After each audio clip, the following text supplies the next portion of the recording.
Hello fans of Chestnut Lacrosse. What a great start to the season as the Griffins open up the season 2-0 with a 27-11 win over UDC Saturday and a 21-6 win over St. Thomas Aquinas College on Tuesday.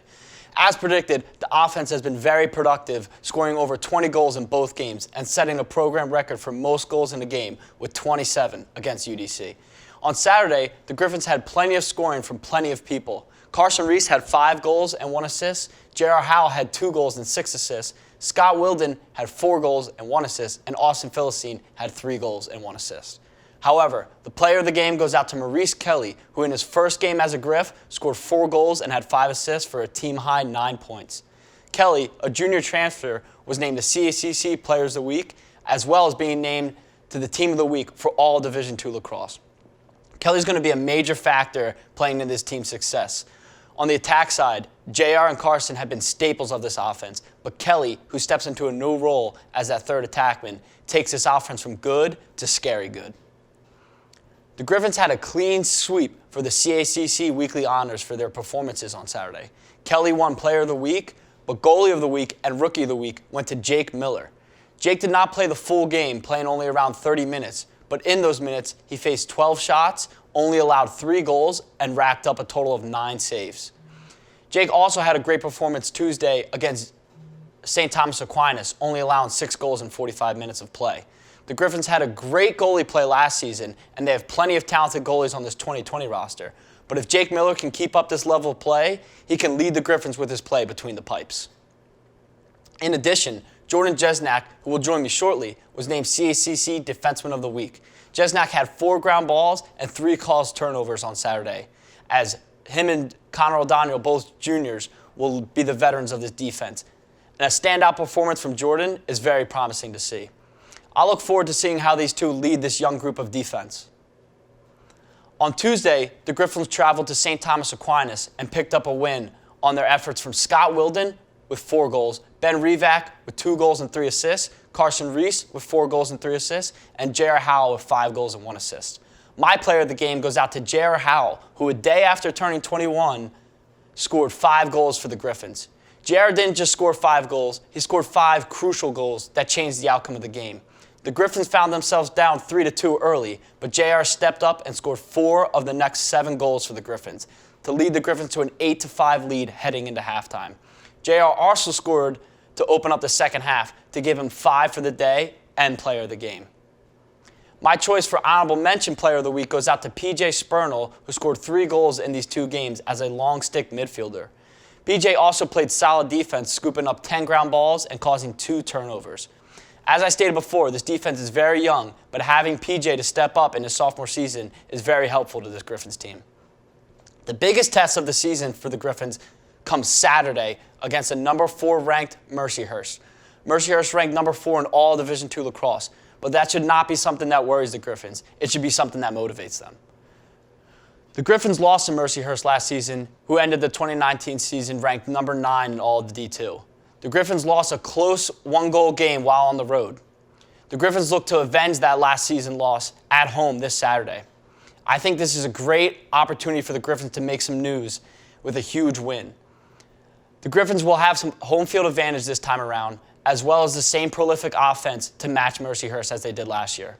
Possession time will be critical in this game. The Griffins not only score a lot of goals, but they score at a high rate, meaning that when the Griffins have the ball on offense, it is hard for defenses to end that possession without the ball being in the back of the net.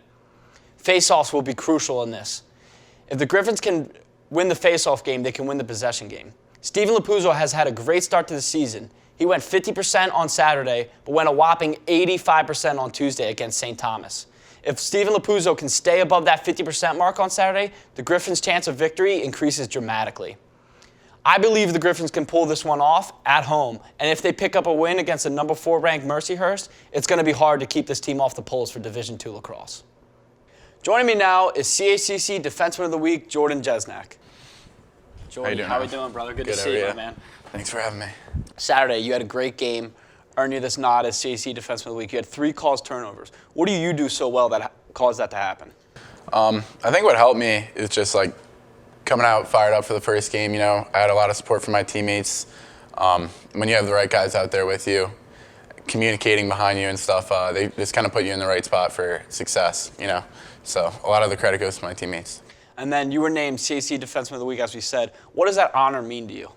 It means a lot, you know. It's my third year here. It's my first time getting it. Obviously, spent a lot of time out on the practice field. A lot of work goes into all this, so it feels good for it to pay off.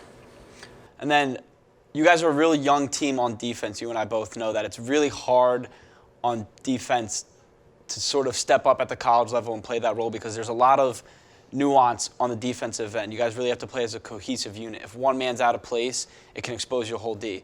So talk to me the importance of that and also the difficulties of having a young defensive team early in the season and getting that cohesive together. Yeah.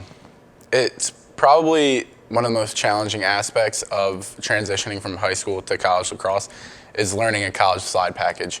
I remember personally how long it took me to learn our slide package, and it's extremely important to get the backside help in because if you have the slide, you don't have the backside help, someone's open on the crease, that obviously most likely will turn to a goal. And then you guys have a lot of freshmen that you lean on to, so you and Connor O'Donnell as the veterans of that team, you guys kind of have to bring these young freshmen along with you. Is that a challenge, and how do you think you guys do with that?